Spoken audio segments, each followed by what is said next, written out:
Well, thank you very much indeed. Can I start by welcoming those who are online, who'll be watching this, vast in numbers that I know, in anticipation. So welcome to all of you. Secondly, also, I just want to explain in introducing Kemi to everybody here and then hearing her speak. I just want to say, first of all, something about the Centre for Social Justice. I set up the Centre for Social Justice originally because I was profoundly worried about the nature of how we saw benefits, welfare, and not people. And so the problem for us, as I saw it, was that we dealt always with the final point when somebody needed support, but we very rarely actually dealt with the problems that existed that led them into that situation at all. So the human being was left behind, and the end result of that failure became a big problem for all of us in government. And so we set it up on the basis of really 5 principles that we wanted to deal with in all of this. One was to deal with failed education, people that have had a real problem, never got a proper education, and therefore are below the jobs market. Family dysfunction and difficulty, which is often rife in many communities, and that will ensure that the next generation may well end up repeating those same problems. So dealing with that, getting to the root cause. The other was really also worklessness and dependency as a result, which again we'll be hearing more about today. And the final ones that often get forgotten were debt and then addictions. So those are the 5, what we call the 5 pathways to poverty, and how you measure what you do lies in changing lives. And that is what the Centre for Social Justice is about. And I'm pleased today that Kemi is here to speak. I have to say that we have had politicians on all sides of the fence, that we've had Labour ministers here to speak and others, because what we deal with here is trying to solve the problems that ruin lives often before they have a chance to get going. Kemi, you're really, really welcome here. I'm really pleased that you've chosen to come to the Centre for Social Justice to talk about changing lives and saving lives, which is really what this is all about. And you will have a very good audience here, a lot of support, particularly amongst the media. Yeah. So I simply want to get you to this and say, welcome and over to you. Thank you very much. And I want to say that.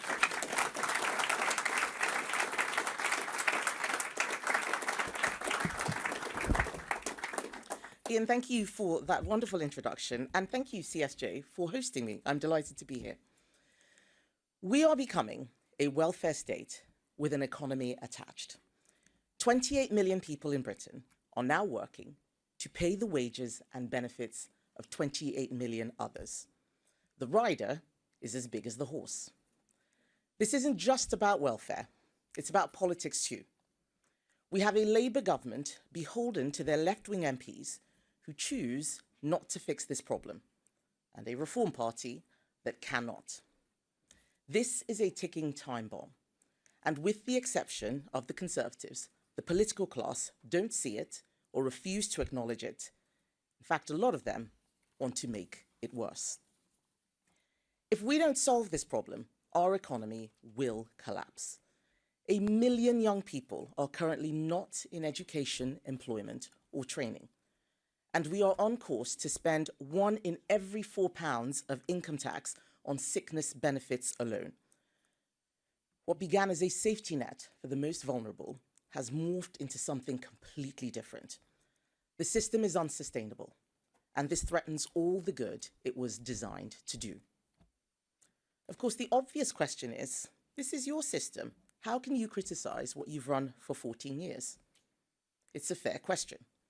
But the truth is, the problems in our welfare system now are not the ones we inherited. If you cast your mind back to 2010, we took over a benefit system that was a dysfunctional mess. Overlapping entitlements handed out by different parts of the state, it very often meant people were worse off in work.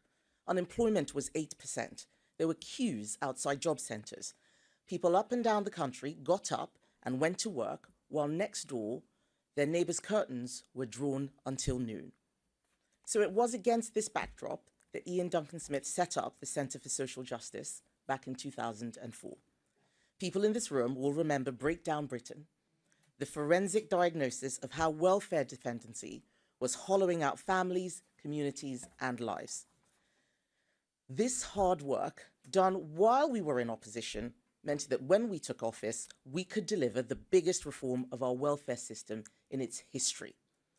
Universal credit was a massively ambitious plan to simplify benefits. It made sure that work always paid. We brought the welfare bill down year after year and got people into work. 800 jobs were created for every day that we were in office, and that matters because work gives people purpose, stability, connection. It changes the lives of entire families. And when Conservatives left office, we had halved unemployment. Before COVID, we had the lowest number of workless households since records began. And this is important because a child that grows up in a workless household is likely to underachieve at school. Worklessness and dependency are passed down through families. The problem is that as we came out of the pandemic, we started to see a new phenomenon. We now live in a country where 1 in 4 people self-report as disabled. People are receiving disability benefits for having tennis elbow. I know some may disagree with me, but I do not believe that 1 in 4 of us can be considered disabled without the term losing all meaning. And in this new age of diagnoses and self-certification, our sickness benefit system cannot cope. And we are now spending more on sickness benefits than we do on defence.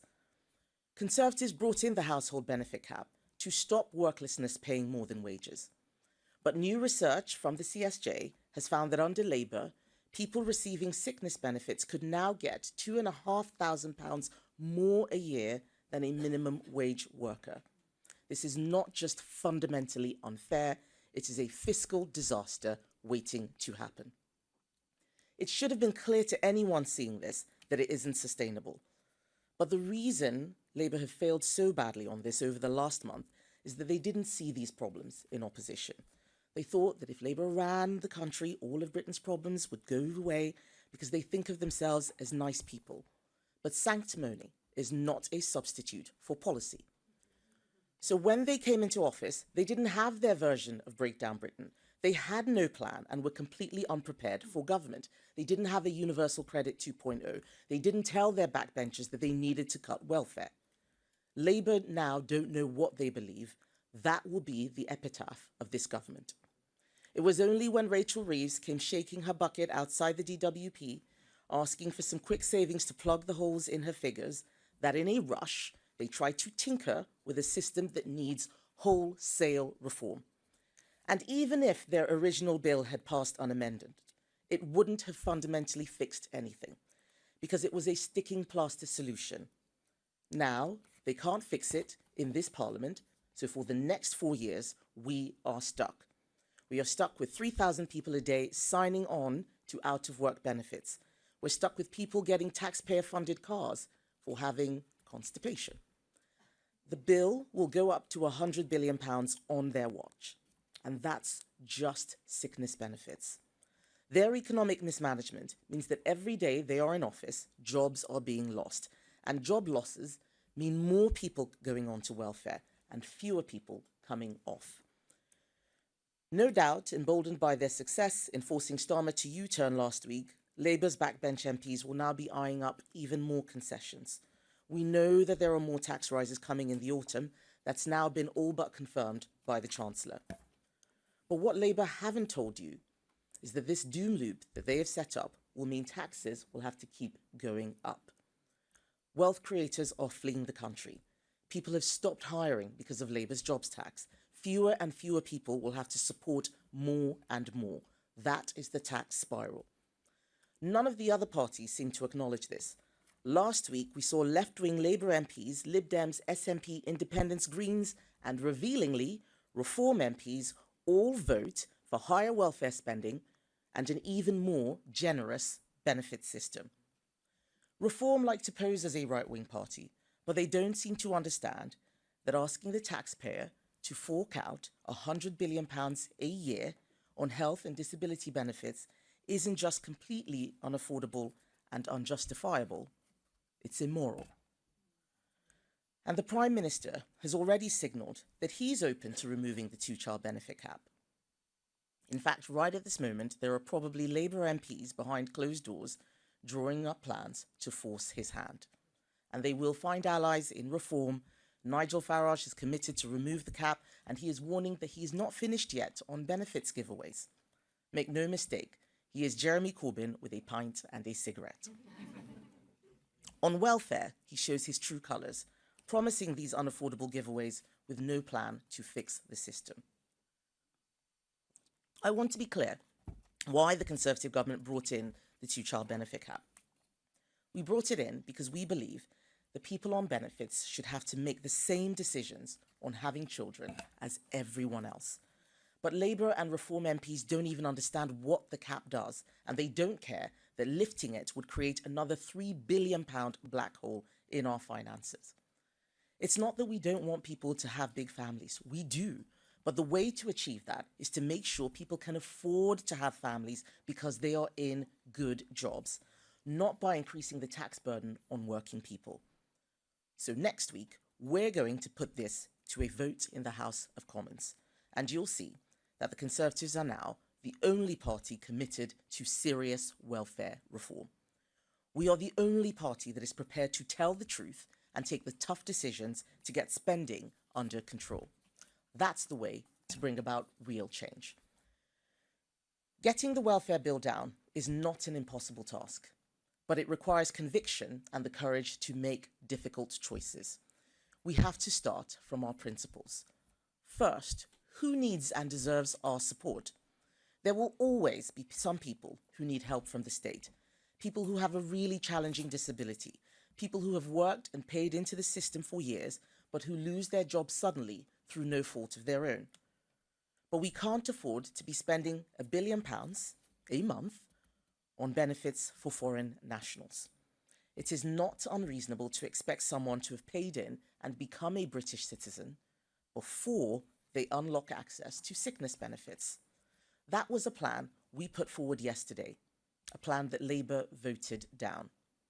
We also clearly cannot afford to support 1 in 4 people who now classify themselves as disabled. We are going to have to draw a line in the sand about which conditions the state gives out support for. Food intolerances are a medical fact, but they're not something we should be handing out new cars for. This is not a joke, this actually happens.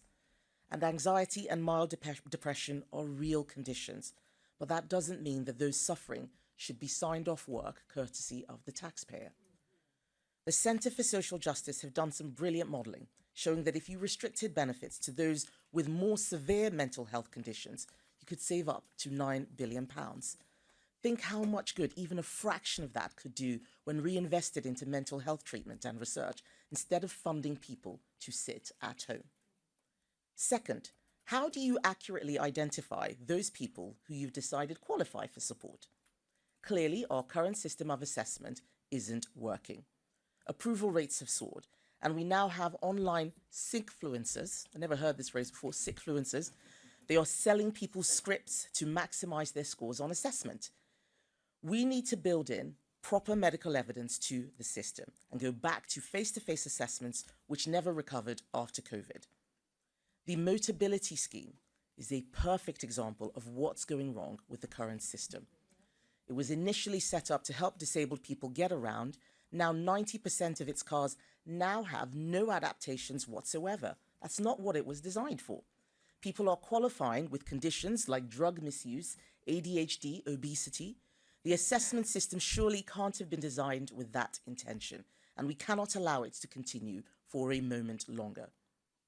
And third, we need to think about what support actually helps people, because at its best, a welfare system acts like a trampoline. It cushions your fall and it propels you back onto your feet. It should not act like a giant net that engulfs you and makes it almost impossible to climb out. Up and down the country, people with really challenging health conditions do extraordinary things. They go to work, they raise families, they set up businesses. So we need to ask, why are some people able to do that, but not others? What skills and support do they need? Giving someone, for example, 8 weeks of retraining and physiotherapy and getting them back into work is a better solution for everyone than allowing them to languish on benefits. And doing that before they fall out of the workforce is even better. We live in a totally different world from the one that we did 30 years ago. Even people who are housebound can now contribute and make use of their talent. We should be aiming for everybody to support themselves as far as they are able, while providing support for those who cannot. But to do this, we will have to win arguments. Arguments that too many in politics have forgotten how to make. Like a life of work being better than one dependent on the state. Not just better for society, although we believe that too, but actually better for the soul. That it feels better to contribute and enjoy the freedom that comes with paying your own way. Too many young people are growing up not knowing that. They think that a life on benefits is an alternative to working. They think that isolating themselves at home is okay because starting a job feels daunting. We have to show them a better way. We need to win the argument that an ever more generous welfare budget isn't kind, it's cruel. It locks people out of opportunity. It puts support for those who genuinely need it at risk. Every other party thinks the public want more welfare, but I think people have more common sense than that. I think that they can see the damage it's doing to our country. Britain needs politicians who will tell the truth about the challenges facing the country.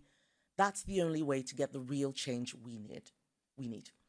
We need to win the argument that personal responsibility matters, that if you can support yourself, you should, that if you want a better phone or a new car or a bigger house, you need to earn that. You should not expect someone else working hard to pay for yours as well as theirs. And we need to bring back the idea of saving for a rainy day. That's almost lost now. If you think that the state is going to bail you out every time, why would you make sacrifices? Why would you put money away? Especially if Rachel Reeves is coming for your savings, your pensions, or your family home. And finally, we need to win the argument that the state shouldn't be the first place you go for support, because the state can never do better than what families and communities should do.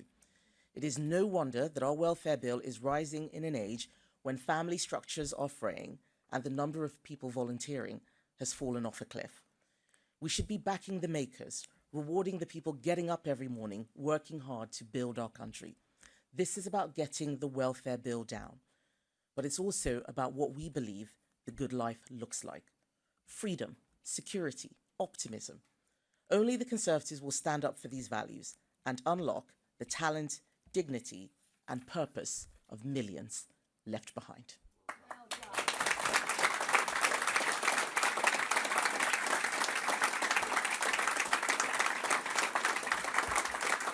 Thank you.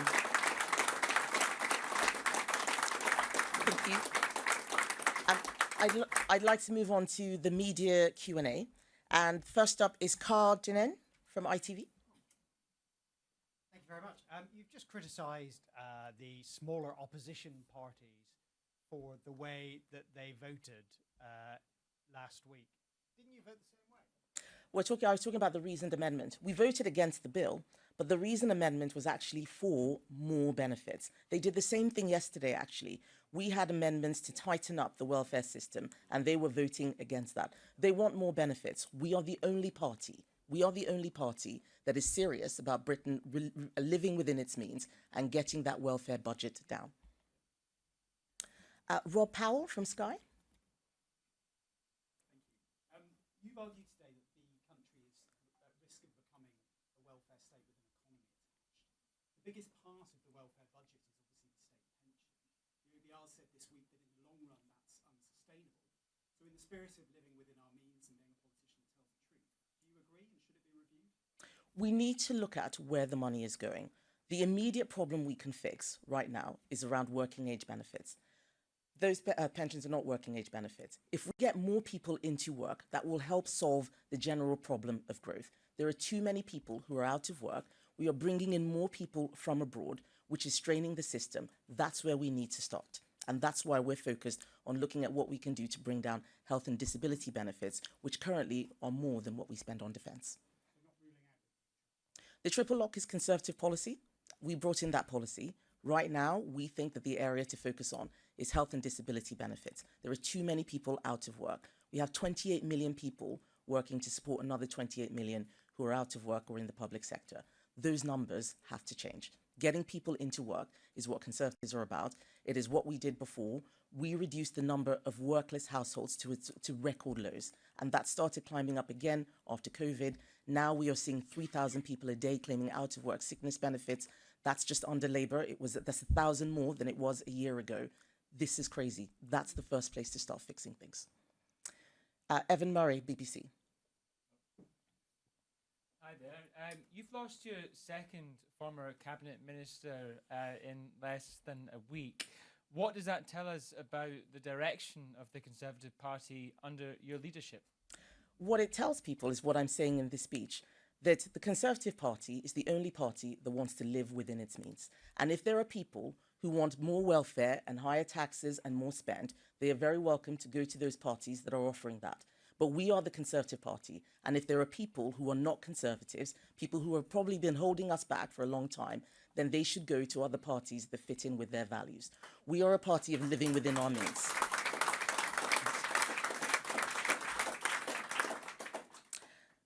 Chris Hope, GB News. Chris Hope, GB News. The benefits bill spiraled in your government's watch, didn't it, Kemi Badenoch? Will you apologise for saying you got it wrong, like as you have to have done on immigration? And just that question about Sir Jake Berry and David Jones jumping ship to Reform UK, what has Nigel Farage got that you haven't? Right. So I knew you were going to ask that question, Chris. I thought that Evan had spiked you. But first of all, we brought the deficit down every year until the pandemic. The pandemic was not something the Conservatives did. That was a global problem. And I can tell you that if Labour or even Reform had been in charge during the pandemic, we would be in a much worse situation than we are now. So we brought that down. As I said, we brought the number of workless households down. Worklessness kills. It completely destroys life chances for children. That is something that only we fixed, and we will fix it again. We do not want to see this problem coming back. And on the point about David Jones, who actually, I remember you reporting that he joined in January. What's interesting, whether he defected in January, what's interesting is that they're having to restate the story again. What Nigel Farage has got that I haven't got is telling people whatever it is they want to hear. If people want the truth, they should come to the Conservatives. That's what I'm for. Chris Smith of The Times. Thank you. You talk about being unsustainable. 1 in 4 people class themselves disabled. You could also say, you know, what 1 in 10 working age people are claiming sickness benefits. Where do you draw the line? What conditions shouldn't we be giving for? How many of those people actually should be qualifying under a reasonable system? And just on Sir Jake Berry, is it a worry for you that sort of ambitious people on the right think reform is the place to go if they want to get on? So on the benefits, we need to look at what the system was designed for and what we can afford. That's where we need to start from. Otherwise, we're going to bankrupt ourselves. And it does not make sense that tennis elbow gets you benefits, the constipation or acne gets you benefits. Let's start from there. And the big thing we can do is go back to in-person assessments. That's what changed during COVID. We had remote assessments, but that has allowed a lot of people to exploit the system. That's what those sickfluencers are doing, telling people what to say. You ring up, you tell them you're too anxious to get your assessment, and then you will immediately, without any medical evidence at all, get benefits. That's where we need to crack down on. If we can solve those problems first and get more people back into work, we're going to see outsized benefits from the tax take, from less burdens on the state. That's really where we need to start from. And on the point about people defecting, this is something which I say again and again, that there are a lot of people who come into politics just to play the game of politics. And they will follow polls and defect wherever they can, like they do in banana republics, to wherever they think that they can win. We have to do more than win. We have to be ready with a plan. This is what Labour got wrong. They had no plan. They were just focused on the election. And now they're in government and they're completely at sea. They cannot deliver anything. All of the people who are not interested in coming up with a proper policy plan and just want to jump ship are welcome to do so, because when the time comes at the next general election, the public are going to be looking for a serious, credible alternative. We are the only serious, credible alternative. And finally, I have Dan Martin from The Telegraph. Hi. Last week, Boris Johnson said that the way to deal with the threat from reform was to ignore them. you've been attacking Nigel Farage now, and you have been for a while, and it's not helping your polling. Do you think you should listen to him? Well, if you ask me a question about Nigel Farage, I will answer it. I'm not Keir Starmer, I answer questions. But I think if you want to take the advice, I think it's the media that needs to take Boris Johnson's advice. It's the media that spends most of its time talking about Nigel Farage. There is a lot of work that we're doing in Parliament. We have got Keir Starmer to U-turn on grooming gangs, on the winter fuel payment. We ran a very vigorous campaign. We are doing the work that the people elected us to do, making sure that they do not destroy this country. I'm the only person who is talking about how we bring the cost down. We are spending well above our means, and we've got to bring that back within our means. Thank you. I think that was the last question that I had, but I'm happy to talk afterwards. But thank you very much, Andy.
can't just expect them just to take on the risk on its own. So making sure that people are skilled up, making sure that we have the tools in place to stop reoffending, making sure that corporations actually understand the benefits that they can get, but also actually making sure that the jobs are there in the first place. If the corporations aren't hiring the people who aren't ex-offenders, it's going to be even harder to deal with the, to get the ex-offenders into work. So it's all connected, it's all systemic. Let's start with actually making sure that the jobs are there. Let's not immediately rush to bring people from outside the country to fill jobs that perhaps rehabilitated offenders can fill as well. Very good. Questions over here. I think we've got some right at the back corner there, sneaking. We'll take two at once now. I wasn't meaning you, but you go for it, and then we'll go after you. Hi, I'm Felix from the charity Children Heard and Seen. You mentioned in your speech about Labour choosing not to fix problems. 12 months ago, the Labour government made a welcome and groundbreaking commitment to, in their manifesto, to identify and support children who have a parent in prison, and that's what Children Heard and Seen does. Currently, there's no statutory support for these children, despite the well-documented welfare harms that a parent going to prison can have. And that contributes, obviously, to what you mentioned about 1 million young people not being in education or employment. The work we do has shown the life-changing impact that simple, targeted emotional support can have on education and employment outcomes for young people. Are you and the Conservative Party able to hold the government to account on their commitment to ensure that children with a parent in prison get the support they need to break this cycle of intergenerational harm? Thank you. So I haven't seen your report, but it sounds like a very good. It sounds like a very good way to help stem some of these issues. If a government or if a party makes promises before an election, they do need to keep to them. If they don't, those are the things that break trust in politics. A lot of people are very disillusioned with politics and going to protest parties because of broken promises. There are things that we did, and I do acknowledge that, which we said we would do, the things we said, which we didn't do, and that creates some of that apathy. So yes, I'd be delighted to hold them to account on their promises and also to read the report. I do think that the family you're born into is probably the biggest determinant of where you're going to end up in life. So we want more strong, stable families. Those interested on those subjects, we are launching a paper on Monday that looks at the pupil premium, which makes no account of that kind of issue as well. Back corner, yeah. Hi, I'm Evan John. I'm from the national disability charity Sense. So you've painted a picture of a welfare system that is really easy to access, but I think many disabled people would find this is utterly divorced from the reality they face on a day-to-day basis. Our research has shown that 50% of disabled people with complex needs who go through benefits assessment find it humiliating. So what are you going to do to make sure that disabled people don't feel like criminals while trying to access the support that helps them to lead independent lives and often enables them to work? Well, I think those two problems are intertwined.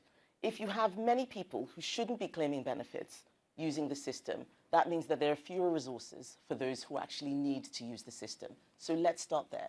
If you have a support worker who has to deal with a much bigger caseload, it's going to be harder for them to support those people who can't help themselves. That's where I would start in terms of dealing with that problem. We know that the system is not easy for those with the most challenging disabilities. But right now, we are seeing a huge increase in the number of people claiming benefits for low-level conditions. That cannot be helping. We've got to sort that out as well. Do you think, Kemi, as part of that, you would think about splitting the difference between mental health conditions and physical ill health conditions as part of the welfare? I think so. We understandably had a lot of pressure to look at mental health as in the same way as we look at physical health. But what we're seeing is that nothing's improved. Things have not improved. In fact, they're getting worse, and there's more pressure on the system. And I don't think there was anything wrong in testing out that hypothesis. But we have to be able to say, we've tried this, it's not working, let's do something different. One of the problems in politics is this belief that because something is in place, it must never be touched, and all we can do is add more and more. We need to start talking about reform of the system. The problems we have in 2025 are very different from the problems we saw and fixed between 2010 and 2019. So what we're going to do with our time in opposition is actually have this policy renewal program where we're looking at everything fresh. We're not trying to recreate the past or go back to what used to be. We need to start focusing on the future. There are many other parties who think that they can go back to what used to be. That's never happened before. We've got to start talking about what young people can have for the future. How do we deal with the future of work when AI is coming? There was a really great op-ed by James Kanagasorian in the Times today, that AI can do to what we call white-collar jobs, what a lot of the information age did to blue-collar jobs. We've got to fix that. We cannot have a situation where fewer and fewer people are in work and making the money and getting the benefits, and a larger cohort of people are unable to access work. And that's one of the things that our policy renewal programme will be looking at. Thank you. Further questions? There's a hand right at the back there, sorry. Hello, I'm Anne Fennell from Mothers at Home Matter. Nearly half of all families are on universal credit, and these are working families. And this is mainly because our tax system doesn't support the family in any way. There is no acknowledgement of any dependence on an income. So it's better to be on two lower incomes and claim credit, and it's better in some cases to be apart than to be together. And you talked about stable families. How will the Conservatives address this and support families, and particularly at a time when some women want to take time away to look after their families, but it's become so difficult because of our tax system and because there's no support? I think that the last point you've made, that because of the tax system, is quite right. And the tax system creates lots of perverse outcomes. We do need to look at that. I think we've tried looking at policies to help people stay together, looking at marriage taxes, but they've never really made a huge impact in terms of solving this problem. And this is why I say it is both economic and cultural as well. Making sure that people go into relationships with the intention to stay there for long periods of time and not assuming that the state will fix whatever goes wrong will help. Making sure, for example, that childcare is not as ridiculously expensive as it is. Nursery fees are now about £24,000 a year. I was so grateful when my 5-year-old left nursery because I suddenly felt so much wealthier than I had been before. It's very expensive, even with the support that we brought in, 30 hours free childcare. This was a Conservative policy. We need to look again at how we encourage more providers to spring up. That will help those women who do want to go into the workplace. It'll make it cheaper for those who just want to use it for a shorter period of time. But I think we need to look beyond the tax system as well. And this is an area where I think, just as an entire political class, we have got rusty at talking about family. Everybody feels that they don't want to moralize, they don't want to be judgmental, we don't want to criticize lifestyles, we don't want to criticize people's personal choices, but we can see things that are going wrong. And we need to create a space for us to have honest conversations about how certain choices can leave people in much worse situations than if they had done something differently. And I think all of that has to be looked at in the round. Very good. We've got time for one more question I'm hearing in my ear, okay, from the back. Anyone want to go for the final question? If not, I've got one. Matthew at the back.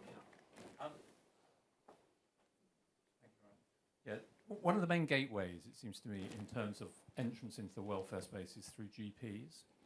The CSJ recently did some polling that suggested 83% of GPs think that medical health, in particular, is being over-medicalised. I wondered, one, whether you would agree with them. It feels to me, in terms of some of the comments about less serious mental health situations are being over-medicalised.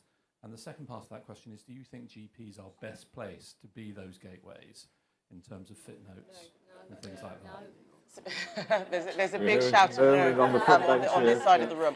I'm not in a position to make that judgment. I don't know enough about how GPs work to be able to say so. But I think if GPs are saying that there is over-medicalisation taking place, then we should listen to them. They will know what they are talking about. Something clearly is happening where we're just seeing a huge increase in demand for so many sort of levels of support, and we can't afford it. So we have to structure our economy and our safety net, our welfare system, according to our means. And we are willing, as Conservative Party, to look at every potential solution in order to bring those costs down and make sure people have the right support, but also that those who are in the system who shouldn't be are taken out. That is where our growth will come from. That will help solve our productivity problem. We have a productivity problem in the UK compared to many other countries.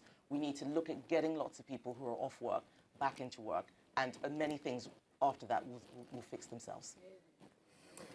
Well, thank you, Kemi. On behalf of everyone, let's round of applause. Thank you so much for doing that.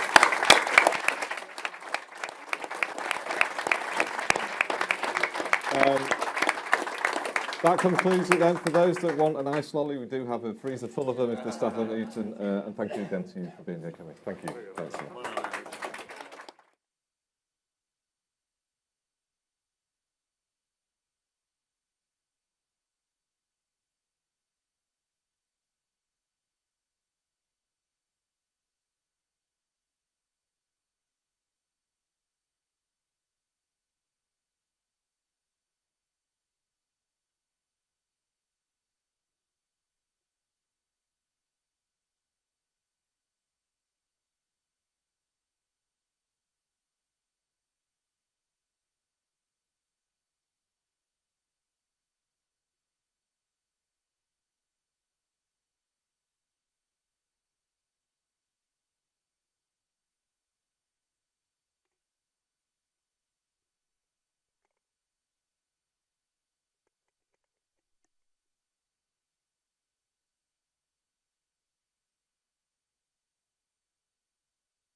This is Evelyn Murray here.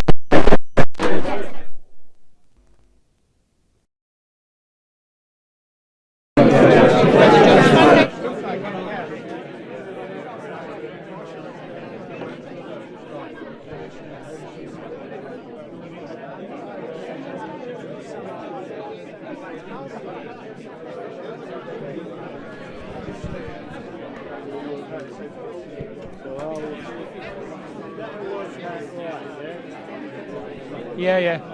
So I'll just have all that CSJ in the background. I think yeah, they want the flags in it. I remember them saying so. But if they can't get, yeah, I think we can move it. It's fine. Yeah, no worries. I don't know if it's that big a deal. Where are you guys? Do you want to do it in well, front of here? Yeah. I'll clear the folks and we can decide. Is that all right? Yeah. Thanks. Good week. Excuse me.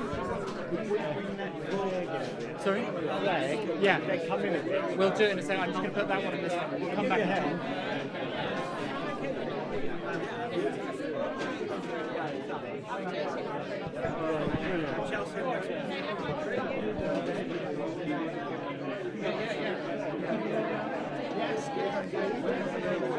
This is quite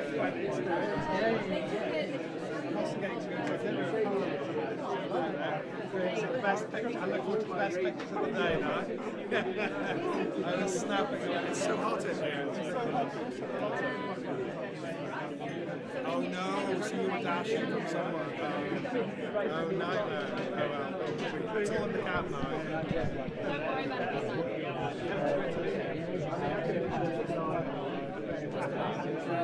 It's raining.